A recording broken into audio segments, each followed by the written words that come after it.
Class 12th example 3.9 in a metre bridge. हमारे पास figure है 3.27। So this is our figure. The null point is found at a distance of 33.7 centimetre from A. तो A point से हमारे पास 33.7 मतलब left से right hand की तरफ हमें नल पॉइंट दिया गया है जिसकी वैल्यू कितनी है 33.7 centimetre. If now R resistance of 12 ohm is connected in parallel with S. अब हमें एग्जामिनर ने एक नई कंडीशन दे दी, तो ये रहा हमारा एस। इस एस के साथ हम एक 12 ओम का एडिशनल रेजिस्टेंस ऐड कर देंगे with the parallel combination. So the null point occurs at 51.9 centimetre.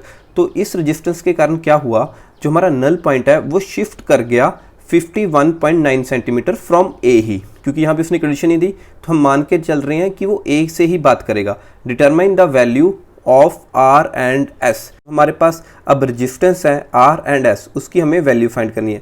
तो क्वेश्चन में हमें आर और एस दोनों ही अननोन दिए हुए हैं, इसीलिए हमारे पास दो कंडीशंस है। तो केस फर्स्ट को हम स्टडी कर लेते हैं। सो केस फर्स्ट में हमारे पास जो बैलेंस पॉइंट है और नल पॉइंट है उसकी वैल्यू कितनी दी हुई है, हमने 33.7। सो लेट उसे L1 से डिनोट कर देते हैं। इसकी वैल्यू आ गई 33.7 सेंटीमीटर।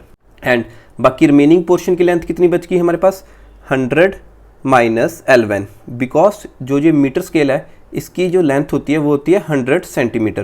तो L1 की वैल्यू होगी 33.7, तो 100 माइनस L1 मेरे पास कितना आ जाएगा 66.3 centimetre. So from balance condition, क्योंकि हमें बैलेंस पॉइंट और जो आप कह सकते हैं नल पॉइंट मिल गया था, तो अब जो मेरा ब्रीटर ब्रिज है वो अब बैलेंस कंडीशन में आ गया। सो बैलेंस कंडीशन क्या होती है हमारे पास, R over S is equal to L1 over 100 minus L1।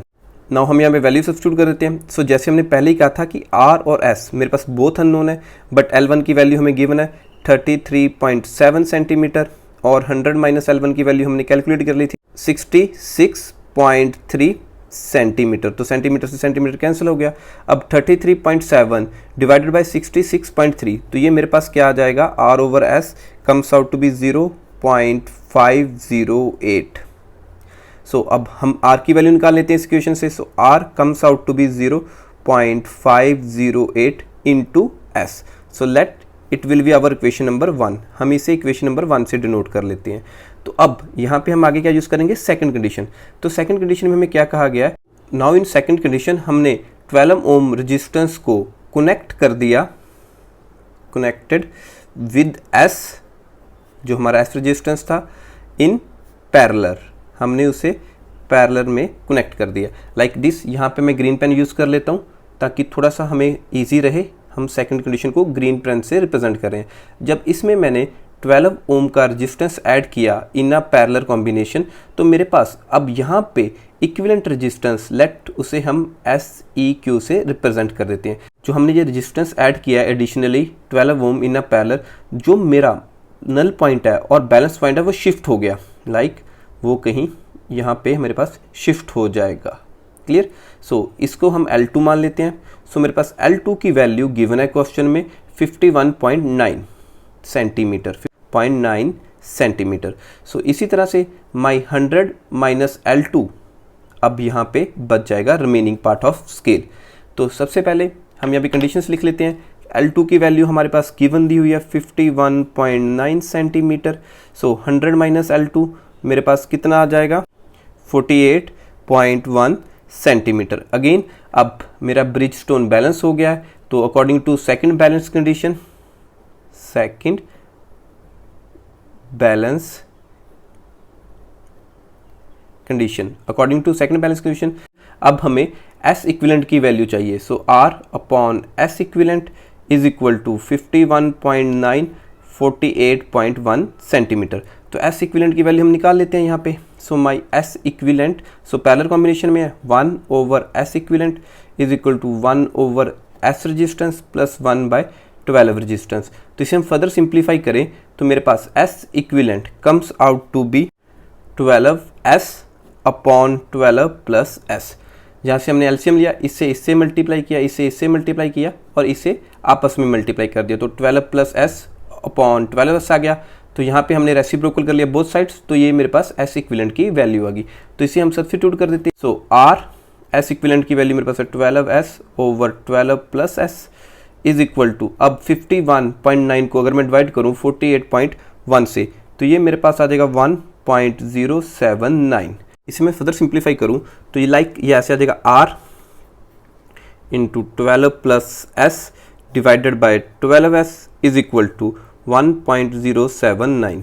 अब यहाँ पे हम r की वैल्यू सब्स्टिट्यूट कर देते हैं, तो हमारी r की वैल्यू कितनी थी 0.508 s, 12s + s यहाँ से पहले ही था, divided by 12s is equal to 1.079। s से s कैंसिल हो गया मेरा लेफ्ट हैंड साइड। अब 12 को अगर मैं 1.079 से मल्टीप्लाई करूँ तो मेरे पास आ जाएगा 12.948। तो इस साइड मेरे पास क्या रह गया 0.508 इंटू 12 + s।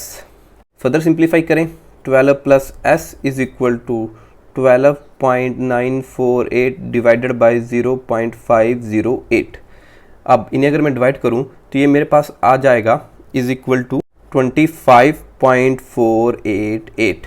सो हमें s की वैल्यू निकालनी है। So s is equal to 25.488 minus 12, इस तरफ जाके माइनस का हो गया। So my s comes out 13.488 ohm. तो अगर इसे मैं राउंड ऑफ करके लिखना चाहूँ तो ये मेरे पास आ जाएगा 13.5 ओम। तो ये मेरे पास फर्स्ट आंसर आ चुका है, मतलब s की वैल्यू हमारे पास आ चुकी है। अब हमें निकालनी है सिर्फ r की वैल्यू, तो r फ्रॉम इक्वेशन में हम इजीली कैलकुलेट कर सकते हैं। s की वैल्यू हम इक्वेशन नंबर 1 में पुट कर लेते हैं। So r comes out to be 0.508 into 13.5 is equal to 6.858 ohm. तो इसे भी अगर मैं राउंड ऑफ करके लिखना चाहूँ तो मेरे पास r आ जाएगा इज इक्वल टू 6.86 ओम। तो this is our second answer. Thank you for watching the video.